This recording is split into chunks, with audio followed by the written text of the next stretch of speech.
8 inch तीरा है। यहाँ पे डाउन लेंगे 1 इंच का और 7.5 इंच पे हमारा कंधा है।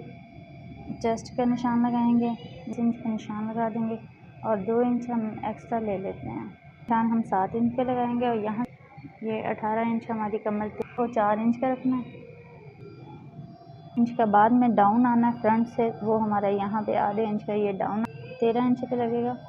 छोटी थी तो इसलिए हमने जो गला है हमारा वो कटिंग हो रहा है।